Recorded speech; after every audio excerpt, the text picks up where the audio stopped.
A los 17 años, mi hermana adoptiva me acusó de haberla dejado embarazada. Mi familia me repudió. Mi novia me dejó, y yo desaparecí. 10 años después salió la verdad, y aparecieron llorando en mi puerta. No les abrí. Escribo esto porque la gente no para de decirme que debería contar mi historia.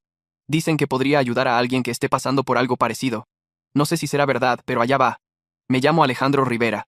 Tengo 27 años ahora, pero esta historia empieza cuando tenía 17, viviendo en un suburbio a las afueras de Phoenix, Arizona. Fui adoptado a los 3 años por los Morales, Roberto y Patricia Morales. Eran buena gente, o al menos eso creía yo. Ya tenían una hija biológica, Camila, que era 2 años menor que yo. Mientras crecíamos, Camila y yo nos llevábamos bien. No éramos súper cercanos, pero tampoco nos peleábamos mucho. Cosas normales de hermanos. Los Morales me dieron todo lo que necesitaba. Casa bonita, buen colegio, comida en la mesa. Nunca me faltó nada material, pero siempre había una línea invisible que nunca llegaba a ver del todo. Aunque la sentía. Comentarios sueltos aquí y allá.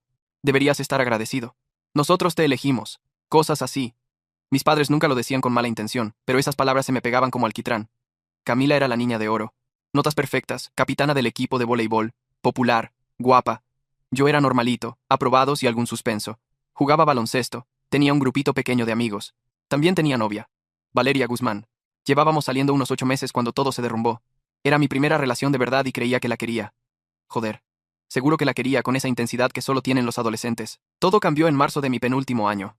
Llegué a casa después del entrenamiento de baloncesto sobre las 6 de la tarde. La casa se sentía mal nada más entrar. Mi madre estaba sentada a la mesa de la cocina llorando. Mi padre de pie detrás de ella con la mano en su hombro. La cara de piedra. Camila sentada enfrente, los ojos rojos e hinchados. Siéntate, Alejandro, dijo mi padre. Se me cayó el estómago. Sabía que venía algo malo, pero no podía imaginarme qué. Me senté despacio, la mochila todavía colgando de un hombro. Camila tiene algo que decirnos, dijo mi madre entre sollozos. Camila me miró y, por una fracción de segundo, vi algo en sus ojos que no supe leer. ¿Miedo? ¿Cálculo? Luego bajó la vista a sus manos. Estoy embarazada, susurró. La habitación dio vueltas. Mi primer pensamiento fue quién podía ser el padre. Llevaba unos meses saliendo con un talibán de su curso. Abrí la boca para preguntar, pero entonces dijo algo que cambió mi vida entera. Alejandro es el padre. Literalmente me reí. Era una afirmación tan absurda que mi cerebro no la pudo procesar como real. Me reí porque seguro era una broma enferma. ¿Qué? Dije. Eso es una locura. Yo nunca, nosotros nunca, eso ni siquiera es posible. La mano de mi padre se apretó en el hombro de mi madre. No te atrevas a mentirnos. No estoy mintiendo. Mi voz subía de volumen. Nunca la toqué. Somos hermanos. Hermanastros, dijo Camila bajito, sin mirarme. Y tú dijiste que me querías. Dijiste que podíamos estar juntos. El mundo se me venía abajo. ¿De qué estás hablando? Yo nunca dije nada de eso. Tengo novia. Me dijiste que Valeria no significaba nada. Camila siguió. Y su voz era tan convincente. Tan firme, dijiste. Dijiste que querías estar conmigo en vez de con ella. Eso es una puta mentira. Me puse de pie, tirando la silla hacia atrás. Mamá, papá, tienen que creerme. Nunca la toqué. Nunca haría eso. Siéntate. Ladró mi padre. No hemos terminado. Yo seguí de pie. No hay nada que terminar porque no hice nada. Mi madre por fin me miró, y el asco en sus ojos me rompió algo por dentro. ¿Cómo pudiste hacerle esto a tu hermana, a esta familia? Te acogimos. Te dimos todo y así nos lo pagas. No hice nada. Ya estaba gritando, con lágrimas cayéndome por la cara. Tienen que creerme. Vimos los mensajes, dijo mi padre fríamente. ¿Qué mensajes? Camila sacó su móvil y se lo dio a mi padre. Él miró la pantalla, apretó la mandíbula y me la giró. Mensajes de texto de mi número al suyo. Diciendo que quería estar con ella, que la quería. Diciendo cosas que me dieron ganas de vomitar. Yo nunca envié eso. Dije. La voz rota. No sé cómo. Alguien los falsificó. Por favor. Son desde tu número de teléfono, dijo mi madre. Entonces ella los manipuló para que parecieran míos. No es tan difícil. Para de culpar a tu hermana por tus errores, dijo mi padre. Ella es la víctima aquí. La palabra víctima me golpeó como un puñetazo en el estómago. Pidan una prueba de paternidad, supliqué. Cuando nazca el bebé, pidan una prueba. Eso demostrará que digo la verdad. Ah, la haremos, dijo mi padre. Pero mientras tanto, tienes que irte. Irte de esta casa esta misma noche. Haz una mochila. Te doy $300, pero nada más. No te quiero bajo el mismo techo que tu hermana después de lo que le hiciste. Miré a mi madre buscando alguna defensa, algún ápice de fe en mí. Solo seguía llorando, la cara enterrada en las manos. Mamá, por favor, susurré. No levantó la vista. Subí las escaleras como si caminara por agua. Todo parecía irreal, como una pesadilla de la que no despertaba. Metí ropa, el portátil, algunas fotos. Oí la voz de Camila abajo, hablando con mis padres con esa voz temblorosa de víctima traumatizada. Era buena, era muy buena. Antes de irme lo intenté una vez más. Digo la verdad. Nunca la toqué. No sé por qué hace esto, pero soy inocente. Mi padre me dio un sobre con el dinero. Fuera de mi casa. Me fui. Estaba lloviendo. Recuerdo ese detalle clarísimo. La lluvia empapándome la chaqueta mientras bajaba por la entrada con la mochila, sin saber a dónde ir. Llamé a Valeria desde una gasolinera. Oye, ¿puedo ir a tu casa? Algo pasó. Ya sé lo que pasó, dijo, y su voz era hielo. Camila me llamó. Me lo contó todo. Se me heló la sangre. No es verdad. Lo que sea que dijo. Te dejaste embarazada a tu hermana, Alejandro. A tu puta hermana. No quiero volver a verte nunca. Colgó. Intenté volver a llamar. Me bloqueó. Le mandé mensajes desde el número del teléfono público de la gasolinera. Ninguna respuesta. Dormí en un motel esa primera noche, de esos con moqueta manchada y tele que parpadea. Conté el dinero. $273. Ya había gastado algo en la habitación. El instituto era imposible. La noticia corrió como pólvora. Para el lunes por la mañana todo el mundo lo sabía. Susurraban en los pasillos. Algunos me encaraban directamente. Oscar Ruiz, uno de mis compañeros de equipo, me empujó contra un casillero. Eres un enfermo, Rivera. Intenté explicarme, pero nadie quería escuchar. El rumor era demasiado jugoso, demasiado escandaloso. El chico adoptado que dejó embarazada a su hermana era el tipo de historia que a la gente le encanta compartir. Mi entrenador de baloncesto me llamó a su despacho. Lo siento, Alejandro, pero ya no puedes estar en el equipo. Es una distracción. Entrenador, yo no... No importa lo que hiciste o no. La imagen es mala. Los amigos de Valeria me acosaban constantemente. Alguien pintó perverso, con spray en mi casillero. El director me llamó para preguntarme si necesitaba terapia. Hasta él daba por hecho que era culpable. Dejé de ir al instituto a las 2 semanas. ¿Para qué? Llamé a mis padres varias veces, suplicando que me escucharan. Nunca contestaron. Pasé una vez en coche por la casa y vi a mi padre metiendo mis trofeos de baloncesto en una bolsa de basura. Ahí fue cuando realmente caló. Me habían borrado. Estaban eliminando cualquier prueba de que alguna vez había formado parte de su familia. No tenía a dónde ir. Ninguna familia extensa. Mis padres biológicos estaban muertos. Por eso acabé en acogida antes de la adopción. Ningún amigo cercano que me creyera. Estaba completamente solo. Dormí en el coche 3 semanas. Un Honda Civic del 98 destartalado que compré con dinero del trabajo de verano. Aparcaba en sitios distintos cada noche para que no me pillaran. Principalmente parkings de Walmart. Comía del menú del dólar y me duchaba en un centro comunitario. El centro comunitario fue mi salvavidas esas semanas. Llegaba temprano cuando abrían a las 6, fingía que iba a entrenar y usaba las duchas. El personal nunca preguntó. Había un señor mayor llamado Ernesto, que trabajaba en recepción. Tenía ojos amables y barba gris, siempre me saludaba con la cabeza cuando entraba. Creo que sabía cuál era mi situación, pero nunca dijo nada. A veces me pasaba una barrita de proteínas o una banana del cuarto del personal. Una mañana, Ernesto me paró al salir. ¿Estás bien, chaval? Casi me derrumbo ahí mismo. Nadie me había preguntado eso en semanas. Sí, estoy bien. No me creyó. Se le notaba en la cara. ¿Necesitas un sitio donde quedarte? Estoy bien. Me dio una tarjeta de un albergue juvenil por si acaso, sin juzgar. Vale. Cogí la tarjeta pero nunca fui. Orgullo quizá. O miedo a que si admitía lo mal que estaba, se volviera real de una forma que no podría soportar. Las noches eran lo peor. Phoenix en primavera no es muy frío, pero dormir en un coche nunca es cómodo. Reclinaba el asiento del conductor todo lo que daba. Usaba la chaqueta hecha bola como almohada e intentaba dormir. Cualquier ruido me hacía saltar. Cualquier golpe en la ventana de los guardias de seguridad me ponía el corazón a 1000. Me echaban mucho. No puedes dormir aquí, chaval. Sigue circulando. Conducía a otro parking e intentaba de nuevo. Durante el día iba a la biblioteca pública. Wi-Fi gratis, aire acondicionado, baños. Me sentaba en el rincón del fondo con el portátil y mandaba solicitudes de trabajo online. Nadie quiere contratar a un chico que dejó el instituto sin experiencia. Rellené unas 50 solicitudes antes de que me llamaran para una. El trabajo en el almacén salió en abril. Una empresa de logística que necesitaba gente para mover cajas de camiones a estanterías. La entrevista duró 5 minutos. El jefe, un tal Ricardo con barriga cervecera y quemadura de sol, me preguntó si podía levantar 50 libras y llegar puntual. Sí. Empiezas el lunes a las 6 de la mañana. No llegues tarde. El trabajo era durísimo. Turnos de 10 horas, 6 días a la semana, moviendo mercancía en un almacén sin aire acondicionado. Al final de cada turno, tenía las manos en carne viva y la espalda gritando, pero el dolor estaba bien. Mantenía la mente ocupada. Además, ganaba dinero. 8,50 la hora, lo justo para sobrevivir. Con el primer sueldo, encontré una habitación de alquiler. Anuncio en Craigslist, sin comprobante de crédito. La casa estaba en un barrio duro. Rejas en las ventanas, grafitis en las paredes, sirenas por la noche. Mi cuarto apenas cabía un colchón individual y una cómoda. La moqueta estaba manchada. Las paredes finas y algo en el techo goteaba cuando llovía. Pero era un techo. Era mío. Mis compañeros de casa eran un grupo curioso. Estaba Ramón, unos 35 años, que trabajaba turnos de noche en una gasolinera y siempre olía a tabaco. Darío, unos 20 y pico, que vendía marihuana desde su cuarto y pasaba el día jugando videojuegos. Marcos, otro Marcos al que llamábamos Marcos Grande, que tendría unos 45 y contaba historias de haber estado en la cárcel. Y Tomás, del que nunca supe qué hacía. Desaparecía días, volvía con fajos de billetes y volvía a desaparecer. La mayoría me dejaban en paz. Yo mantenía la cabeza baja. Pagaba el alquiler puntual. No me metía en sus movidas. Trabajé en el almacén todo el verano y hasta otoño. La rutina se volvió automática. Madrugar a las 5, llegar al curro a las 6, mover cajas hasta las 4, volver a casa destrozado, comer algo barato, dormir, repetir.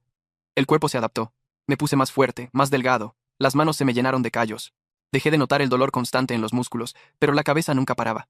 Todas las noches me tumbaba en el colchón y repasaba todo, intentando entender por qué Camila lo había hecho, intentando señalar el momento exacto en que mis padres dejaron de creerme, preguntándome si Valeria alguna vez pensó en mí. Pasé una vez en coche por mi antiguo instituto. Era la hora del recreo, y los alumnos estaban desperdigados por el césped. Vi a gente que conocía, a Brandon Castillo, que estaba en mi clase de mates, a Ashley Rivera, sin parentesco, con la que hice un trabajo de historia. Parecían tan jóvenes, tan despreocupados, como si vivieran en otro universo. Me pregunté si alguna vez hablaban de mí, si me había convertido en cuento con moraleja. Acordaos de Alejandro Rivera, el que dejó embarazada a su hermana. Qué fuerte. La rabia me subía en oleadas. Golpeaba la almohada, daba vueltas por mi cuartucho, imaginaba enfrentarme a Camila y exigirle saber por qué. ¿Por qué yo? ¿Por qué destruir a un inocente? ¿Qué te había hecho yo? Pero la rabia se desvanece cuando no tienes a quién dirigirla. Al final solo quedaba un vacío doloroso en el pecho. Abandoné el instituto. No aguantaba más. Me puse a trabajar en un almacén, moviendo cajas por el salario mínimo. Alcanzaba para alquilar una habitación en una zona chunga, compartiendo casa con 4 tíos que no preguntaban. En octubre me crucé con alguien de mi vida anterior.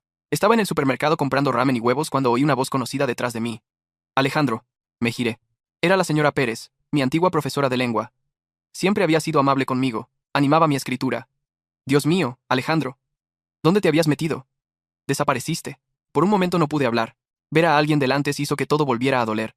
Tuve que irme, dije al fin. Su expresión cambió, y vi el instante exacto en que recordó los rumores. Puso esa cara cuidadosa, de lástima. Escuché lo que pasó con tu familia. Debe haber sido muy duro. ¿Duro? Como si fuera un divorcio o algo. Sí. Bueno, las cosas son como son. ¿Has vuelto a clase? Eras un alumno muy brillante. Todavía puedes sacar el título. Hay programas. No me interesa. Se encogió ante mi tono. Alejandro, solo quiero ayudar. Si necesitas algo. No necesito nada de nadie. Que tenga un buen día, señora Pérez. Dejé la compra en el carro y salí. Me senté en el coche temblando. Hasta la gente que había sido amable conmigo creía la historia. Hasta los que deberían haberme conocido mejor. Ahí fue cuando algo dentro de mí se endureció del todo. Si todos iban a verme como un monstruo, al menos desaparecería por completo. Pasaron los meses. Seguía pensando que se darían cuenta de la verdad. Seguía pensando que Camila confesaría. Seguía esperando una disculpa. Nunca llegó. Por tercero supe que Camila tuvo el bebé en noviembre. Un niño. Lo llamó Mateo. Esperé la llamada para la prueba de paternidad. Nunca llegó. Mucho después, años después, me enteré por Valeria que mi padre sí había pedido una. Pero Camila tuvo un ataque de nervios el día antes, llorando y suplicando que no la obligaran a hacerlo. Decía que sería demasiado traumático, que no podía con el estrés teniendo un recién nacido. Mi madre, siempre protectora con su niña de oro, convenció a mi padre de cancelarlo. Nosotros sabemos la verdad, le dijo. No necesitamos una prueba para confirmar lo que ya sabemos. Esa decisión les persiguió después. Pero en aquel momento, eligieron creer a su hija antes que la posibilidad de haberse equivocado catastróficamente. No pude más. Un día de diciembre entré en una oficina de reclutamiento y me alisté en el ejército. Necesitaba desaparecer. Necesitaba convertirme en otro. El reclutador no quiso saber mi historia. Solo vio a un chaval desesperado sin rumbo, perfecto para ellos. Me fui de Phoenix en enero, nada más cumplir 18. Entrenamiento básico en Fort Benning, Georgia. Fue brutal, pero agradecí el dolor. El agotamiento físico significaba que no tenía tiempo de pensar en lo que había perdido. Corté todo contacto con cualquiera de mi vida anterior. Cambié de número, borré todas las redes sociales. Para Phoenix, Alejandro Rivera ya no existía. El ejército se convirtió en mi nueva familia. Irónico, teniendo en cuenta lo mal que había salido la anterior.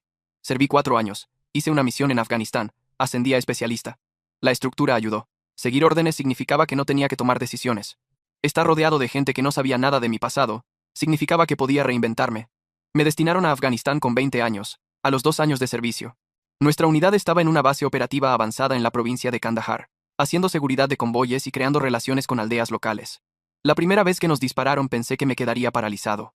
Toda la rabia y el dolor que llevaba encima, pensé que me paralizaría cuando la cosa se pusiera seria. Pero pasó lo contrario. Años de sentirme indefenso, de ver mi vida destrozada sin poder hacer nada, habían creado un depósito de concentración controlada.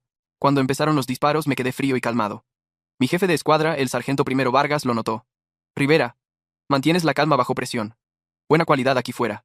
Hice amigos en Afganistán. Amigos de verdad. Quizá por primera vez desde que todo se derrumbó. Estaba Rodríguez, un flaco de Texas que hacía reír a cualquiera.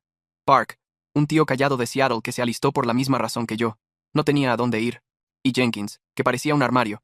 Exjugador de fútbol americano universitario al que una lesión le quitó la beca y el ejército fue el plan B. Nos fiábamos los unos de los otros como no sabía que se podía. Cuando tu vida depende del que tienes al lado, la mierda desaparece. A nadie le importaba mi pasado porque todos allí huíamos de algo o íbamos hacia algo. Solo intentábamos sobrevivir y volver a casa. Una noche estábamos de guardia, Rodríguez y yo. Las 2 de la mañana, frío que pela, solo oscuridad y algún mortero lejano de vez en cuando. ¿Hablas alguna vez con tu familia?, me preguntó Rodríguez de repente. No tengo. Todo el mundo tiene a alguien. Yo no. No insistió, cosa que agradecí. Al rato dijo, esta es mi familia ahora. Vosotros sois mis hermanos, supongo. Algo se me rompió un poco en el pecho. Supongo. Perdimos a Jenkins a los 8 meses de despliegue. IED. En una ruta de suministro. Un segundo estaba ahí, haciendo bromas sobre el paquete de su madre con galletas caseras. Al siguiente desaparecido. Así, de golpe. Llevé su cuerpo hasta el helicóptero médico. Su sangre me empapó el uniforme. En el homenaje no pude llorar. No sentía nada más que un dolor sordo donde deberían estar las emociones. Park me encontró después sentado solo fuera del barracón. ¿Estás bien? Estoy bien. No lo estás. Ninguno lo estamos. ¿Para qué sirve?, dije. ¿Para qué sirve preocuparse por nadie cuando se van, o te traicionan, o mueren? El sentido, dijo Park despacio, es que Jenkins murió sabiendo que le cubríamos las espaldas, sabiendo que le importábamos. Eso es más de lo que mucha gente consigue. Quizá tenía razón. Quizá no. Afganistán me cambió de formas que aún estoy desentrañando. La experiencia reforzó lo que ya había aprendido a los 17. Que la vida es frágil, que la gente en quien confías puede desaparecer en un instante, y que la única persona de la que realmente puedes fiarte eres tú mismo. Tras el servicio usé el GE Bill para ir a la universidad, Georgia State University. Estudié tecnología de la información. Descubrí que se me daba bien programar. Me esforcé como un animal, me gradué con honores, y conseguí trabajo en una empresa tecnológica en Atlanta. A los 26 ya estaba bien. No genial, pero bien. Tenía un apartamento decente, trabajo estable, algunos amigos casuales. No salía mucho. Problemas de confianza, imagínate. Pero sobrevivía, que era más de lo que esperaba años atrás. La universidad después del ejército era rara. Era mayor que la mayoría de compañeros. Había visto cosas que no podían imaginar. Mientras ellos se estresaban por exámenes y relaciones, yo solo agradecía estar vivo y tener techo. Esa perspectiva me hizo buen estudiante, pero pésimo para socializar. Había una chica en clase de informática, Lucía, lista, guapa, divertida. Una vez me pidió estudiar juntos, y noté que le interesaba algo más que las asignaturas. Tomamos café varias veces. Intentaba conocerme, preguntarme de dónde era, cómo era mi familia. De mi pasado no hablo mucho. Decía todo el mundo tiene un pasado, el mío no merece la pena. Se reía como si fuera misterioso a propósito. Tras unas semanas me invitó a una fiesta en su piso. Fui, pensando que quizá podía intentar ser normal. El sitio estaba a reventar de universitarios bebiendo cerveza barata, música demasiado alta, viviendo sus vidas despreocupadas. Alguien me preguntó de dónde era. De Arizona, dije. Ah, guay. ¿Vuelves mucho? ¿Ves a tu familia? No. ¿Por qué no? La conversación se torció. Sentía que me cerraba, que levantaba muros. Lucía lo notó. Me apartó después. ¿Estás bien? Pareces muy tenso. Estoy bien. Solo no soy bueno en fiestas. Podemos irnos, ir a algún sitio más tranquilo. Una parte de mí quería decir que sí, quería intentarlo. Pero la parte más grande, la dañada, sabía que al final la decepcionaría. Todos quieren saber tu historia, y la mía era demasiado fea para compartirla. Creo que mejor me voy a casa. Se le cayó la cara. ¿Hice algo mal? No, eres genial. Solo que... no estoy preparado para esto, para nada. Me fui y nunca más le escribí. Ella dejó de intentarlo al cabo de una semana. La veía por el campus a veces después. Encontró a un tío que le podía dar lo que quería, alguien entero, alguien sin una década de trauma pesando en cada interacción, bien por ella. Mi apartamento en Atlanta era de un dormitorio en un barrio decente. Nada del otro mundo, pero tenía cocina que funcionaba, calefacción fiable y vecinos que no se metían. Lo amueblé poco a poco con cosas de tiendas de segunda mano e IKEA. Un sofá más cómodo de lo que parecía. Un escritorio donde programar en mi tiempo libre. Una cama que no olía a tabaco ni a moho. Llenaba el tiempo con trabajo y proyectos personales. Programaba hasta altas horas haciendo apps y webs que nadie usaría nunca solo porque podía. Control. Eso era lo que me daba. Control. Total sobre algo. Si había un fallo, lo arreglaba. Si algo se rompía, lo reconstruía. Al contrario que con las personas, el código tenía sentido. Mis compañeros intentaban ser amables. Estaba el jefe de equipo, David, que me invitaba a afterworks y comidas de oficina. Iba. A veces me sentaba callado tomando una cerveza mientras los demás reían y se unían. Preguntaban por mis planes de fin de semana. Nada especial. Trabajando en un proyecto. Todo trabajo y nada de diversión, Alejandro. Sonreía como si pillara la referencia, como si formara parte de la broma. David me apartó un día después de una comida especialmente incómoda. Oye, sé que eres más reservado y está bien. Pero si alguna vez quieres hablar de algo, aquí estoy. Sin juzgar. Te lo agradezco. En serio, he visto esa mirada antes. Mi hermano volvió de Irak con ella. esa mirada perdida a 1000 yardas. Sea lo que sea que hayas pasado, no tienes que cargarlo solo. Quise contarle todo, soltarlo todo, y quizá encontrar alivio al compartirlo, pero las palabras no salían. Estoy bien. De verdad, pero gracias, asintió despacio. La oferta sigue en pie cuando quieras. Cambié físicamente y mentalmente. El entrenamiento militar me había puesto cachas. Me dejé barba. Vestía distinto. El chaval flaco y asustado de 17 años había desaparecido, sustituido por alguien más duro. Alguien que había aprendido que las familias son temporales y que la gente cree la narrativa que más entretiene. A veces pensaba en ellos. Mi antigua familia, Camila. Me preguntaba si alguna vez sintió culpa. Si Mateo creció sabiendo que la historia de su concepción era mentira. Si mis padres alguna vez dudaron de lo que habían hecho. Cada año en mi cumpleaños tenía un momento en que pensaba en llamarlos. Solo para oír sus voces. Solo para saber si alguna vez pensaban en mí. Pero nunca lo hice. ¿Qué les diría? Oye, ¿os acordáis cuando me tirasteis a la basura como basura? Buenos tiempos. Las redes sociales lo empeoraban. Borré todas mis cuentas, pero a veces la curiosidad podía más. Los buscaba en perfiles públicos. Mi madre subiendo fotos de cenas familiares a las que yo no estaba invitado. Mi padre en algún torneo de golf benéfico. Camila con Mateo, sonriendo como si no hubiera destruido la vida de alguien. Parecían felices. Esa era la puñalada. Habían seguido adelante mientras yo todavía lidiaba con las consecuencias de lo que habían hecho. Sobre todo intentaba no pensar en ellos. Entonces hace 3 meses recibí un mensaje en LinkedIn. Valeria Guzmán. Se me paró el corazón al ver su nombre. No había pensado en ella en años, o al menos me había vuelto bueno fingiendo que no. El mensaje era corto. Alejandro, sé que probablemente no quieres saber de mí, pero necesito hablar contigo. Es sobre Camila. Por favor, llámame. Incluyó su número. Estuve mirando ese mensaje 2 días antes de contestar. Una parte quería borrarlo y bloquearla. Otra necesitaba saber qué podía ser tan importante para que me buscara después de una década. La llamé un sábado por la mañana. Alejandro, su voz era más adulta, pero la reconocí al instante. Sí. Dios mío. No pensé que realmente llamarías. ¿Cómo estás? Bien. ¿Qué quieres, Valeria? Silencio al otro lado. Luego lo siento muchísimo. No respondí. Debería haberte creído, continuó, la voz quebrándose. Debería haber escuchado. Tenía 17 años y era idiota, y yo solo creí lo que todos creían. Lo siento muchísimo. ¿Por qué me llamas ahora? Porque salió la verdad sobre Camila. Sobre lo que te hizo. Me empezaron a temblar las manos. ¿De qué hablas? Lo confesó. El mes pasado. Todo. Iván era el padre de Mateo, su novio de entonces. Habían cortado cuando se enteró del embarazo. Dijo que no quería saber nada del bebé. Ella entró en pánico y te culpó a ti. Falsificó esos mensajes con una app. Destrozó tu vida y por fin lo admitió. La habitación se inclinó. Me senté fuerte en el sofá. Tus padres lo saben, siguió Valeria. Todo el mundo lo sabe. Está por todo Facebook. La gente del instituto habla de ello. Camila está en terapia ahora. Al parecer tuvo una crisis, y se lo confesó todo a su terapeuta, que la convenció de contárselo a tus padres. Están destrozados. No podía hablar. Alejandro, ¿estás ahí? Sí. Han estado intentando encontrarte. ¿Tus padres? Quieren pedirte perdón. Quieren que vuelvas a casa. Me reí y salió amargo y duro. ¿Casa? Yo no tengo casa. Lo sé. Sé que no les debes nada, pero pensé que merecías saber la verdad. 10 años. Dije bajito. 10 putos años. Lo sé. Me tiraron como basura. Todos lo hicieron. Toda mi vida se derrumbó por sus mentiras. Y ahora quieren pedir perdón. No hablo por ellos. Solo quería que supieras y quería decirte que lo siento por no creerte, por no estar a tu lado. Te merecías algo mejor. Sí, dije. Me lo merecía. Hablamos unos minutos más. Me contó que ahora estaba casada, trabajaba de enfermera, vivía en Scottsdale. Parecía feliz. Bien por ella. Después de colgar me quedé sentado horas, procesando, sintiendo todo y nada a la vez. La primera emoción fue la reivindicación. Tenía razón. Había dicho la verdad todo el tiempo, y ahora todos lo sabían. Todos los que me habían llamado mentiroso, que me habían mirado con asco, que me habían dado la espalda, ahora sabían que se habían equivocado. Pero la reivindicación sabía a poco. No deshacía el daño. No me devolvía los años de adolescente. No borraba las noches que dormí en el coche ni la vergüenza que cargué. Ni quién podría haber sido si nada de esto hubiera pasado. La segunda emoción fue rabia. Pura furia blanca contra Camila por lo que había hecho. Contra mis padres por creerla tan fácilmente. Contra Valeria y todos los que me abandonaron sin pensarlo 2 veces. Todos habían seguido con sus vidas mientras yo recogía los pedazos solo. Golpeé la pared y abrí un agujero. Sentí el dolor en los nudillos, miré el destrozo y me arrepentí al instante.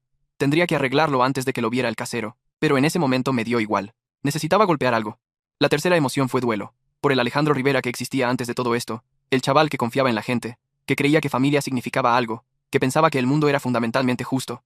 Ese chaval estaba muerto. Y ninguna disculpa lo traería de vuelta. Al día siguiente pedí el día en el trabajo por enfermedad. Pasé horas caminando por Atlanta, intentando procesarlo todo. Terminé en Piedmont Park viendo familias jugar con sus hijos, parejas paseando perros, gente viviendo vidas normales.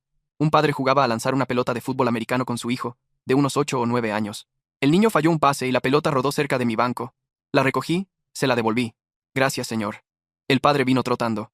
Gracias. ¿Tienes hijos? No. Bueno, si algún día los tienes, disfruta esta edad. Crece rápido. Volvió trotando. Revolvió el pelo a su hijo, lanzó otro pase. Un momento tan simple de cariño paternal. Algo que yo nunca tuve realmente, ni siquiera antes de que todo se derrumbara. Pensé en Mateo, el hijo de Camila. Tendría unos 10 años ahora. ¿Sabría la verdad? ¿Le había contado Camila que había incriminado a otro en su concepción? ¿O seguía viviendo con la mentira? Pobre crío. Nada de esto era culpa suya, pero tendría que vivir con las consecuencias de las elecciones de su madre. Los días siguientes empecé a investigar qué había pasado. Creé una cuenta falsa de Facebook contra mi buen juicio y miré publicaciones públicas. La historia estaba por todas partes en los círculos de Phoenix. Brandon Castillo, compañero del instituto, había escrito: acabo de enterarme de que Alejandro Rivera era inocente todo el tiempo. Todos lo tratamos como un monstruo. Me siento fatal. Ashley Rivera. No me puedo creer que Camila Morales mintiera sobre algo tan grave. Alejandro, si estás por ahí, lo siento mucho. Hasta Oscar Ruiz, el que me empujó contra el casillero. Le debo a Alejandro Rivera una disculpa enorme. Todos se la debemos. Lo que le pasó fue una injusticia. Muy tarde. Esa gente había visto cómo sufría y no dijo nada. Ahora querían limpiar su conciencia con disculpas públicas que yo nunca vería. Encontré el perfil de Camila. Lo había puesto privado después de todo, pero su última publicación pública era una disculpa. Un texto largo y confuso sobre cómo había sido joven, y tenía miedo, y cometió un error terrible, que había vivido con la culpa 10 años, que entendía si nunca la perdonaba. Los comentarios eran mixtos. Algunos apoyándola, diciendo que todos cometemos errores. Otros atacándola, diciendo que había cometido un acto que arruinó una vida y no merecía compasión. Cerré el navegador. Leer sobre ello lo empeoraba todo. 2 semanas después de la llamada de Valeria, aparecieron. Estaba en casa un martes por la tarde comiendo comida china sobrante y viendo Netflix cuando sonó el timbre. No esperaba a nadie. Casi no abro, pero algo me hizo mirar por la mirilla. Mi madre estaba en el umbral, más vieja y canosa de lo que recordaba. Mi padre a su lado, los hombros caídos como nunca los había visto. Y detrás, Camila, pequeña y rota. El corazón me latía tan fuerte que pensé que me desmayaría. El timbre sonó otra vez, luego golpes. Alejandro. La voz de mi madre amortiguada por la puerta. Alejandro, cariño, por favor, sabemos que estás ahí. Valeria nos dijo dónde trabajas, y por favor, solo queremos hablar contigo. Me quedé congelado mirando por la mirilla. Mi padre carraspeó. Hijo, cometimos un error terrible, el peor error de nuestras vidas. Por favor, déjanos explicarte. Déjanos pedirte perdón. Camila dio un paso adelante. Lloraba. Alejandro. Lo siento muchísimo. Lo siento tanto. Tenía miedo, y fui estúpida, y destruí tu vida, y nunca podré arreglarlo. Pero por favor, déjame intentar explicarte. Más golpes, más fuertes ahora. Desesperados. Te queremos, sollozó mi madre. Nunca dejamos de quererte. Nos equivocamos. Deberíamos haberte creído. Por favor, abre la puerta. Los miré 20 minutos. Vi a mi madre derrumbarse contra mi padre, llorando tan fuerte que todo su cuerpo temblaba. Vi a Camila sentarse en el felpudo de mi puerta con la cara entre las manos. Vi los hombros de mi padre sacudirse con lágrimas silenciosas. Los vecinos empezaron a asomarse, curiosos por el escándalo. Al final se fueron. Mi madre dejó una nota debajo del felpudo. Esperé 1 hora antes de recogerla. La nota era larga, manuscrita, manchada de lágrimas. Suplicaba perdón. Explicaba lo destrozados que estaban al saber la verdad. Cómo lo habían intentado todo para encontrarme, cómo querían que volviera a sus vidas, querían reparar el daño, querían volver a ser familia. Dejó números de teléfono, direcciones, correos. Quemé la nota en el fregadero de la cocina. Volvieron 3 veces más en el mes siguiente. Siempre lo mismo, siempre suplicando, siempre llorando. Nunca abrí. La gente me ha dicho que debería escucharlos. Que el perdón sana, que todos cometemos errores, que ellos también fueron engañados en cierto modo. Pero lo que esa gente no entiende es que mi familia me tiró cuando más los necesitaba, eligieron creer lo peor de mí sin pruebas reales, me dieron la espalda por completo, me dejaron abandonar el instituto, dormir en el coche. Me borraron de sus vidas sin que nadie se preguntara si Camila podría estar mintiendo. Una madre que quiere a su hijo habría luchado por él, habría exigido respuestas, habría mirado la situación con ojos claros y visto los agujeros en la historia de Camila. Me vieron como desechable. El niño adoptado que debía estar agradecido, el extraño que nunca terminó de encajar. Y cuando me fui, no me buscaron. No pusieron denuncia de desaparición. No contrataron detective privado. Simplemente siguieron adelante 10 años. Vivieron sus vidas mientras yo reconstruía la mía desde cero. Ahora quieren perdón porque su culpa les incomoda. Quieren que los absuelva para poder dormir mejor. Pero no les debo consuelo. No les debo cierre. No les debo nada. Valeria me preguntó si considero encontrarme con ellos aunque sea una vez. Cree que podría arrepentirme si no lo hago. Quizá tenga razón. Quizá un día me despierte y desee haberlos escuchado. Pero hoy no es ese día, ni mañana, quizá nunca. Construí una vida sin ellos. Una buena vida. Tengo una carrera de la que estoy orgulloso. amigos que se han demostrado leales, un futuro que es solo mío. Lo hice yo solo sin ayuda de la gente que se suponía que debía protegerme. Ellos tomaron su decisión hace 10 años cuando decidieron que una mentira era más creíble que mi verdad. Cuando valoraron a su hija de oro por encima de su hijo adoptivo. Cuando me echaron de su casa y de sus vidas sin mirar atrás. Ahora yo tomo mi decisión. Y mi decisión es mantener la puerta cerrada. Algunos piensan que eso me hace amargado, imperdonable, frío. Quizás sí. Pero después de todo lo que sobreviví, la falta de hogar, la vergüenza, la completa destrucción de mi adolescencia, me he ganado el derecho a protegerme, a priorizar mi propia paz, a negarme a dejar que la gente que me destruyó vuelva a entrar solo porque por fin están listos para reconocer lo que hicieron. Camila destruyó mi vida para salvarse de la vergüenza. Mis padres me destruyeron para protegerla. Durante 10 años no signifiqué nada para ellos, así que ahora ellos no significan nada para mí. La semana pasada recibí un correo de mi madre. Asunto. Por favor, lee esto. Lo borré sin abrirlo. Ayer llegó un paquete. Remitente de Fénix. Lo tiré al contenedor detrás del edificio. Seguirán intentándolo un tiempo. Imagino que al final se cansarán. Se dirán a sí mismos que lo intentaron. Se convencerán de que yo soy el terco, el imperdonable. Harán las paces con la situación, y seguirán adelante con sus vidas. Y yo haré lo mismo que llevo haciendo los últimos 10 años. Seguiré viviendo mi vida sin ellos. Seguiré demostrando que no los necesité entonces. Y no los necesito ahora. Algunas puertas una vez cerradas deben quedarse así. La mía es una de ellas. La gente puede juzgarme si quiere.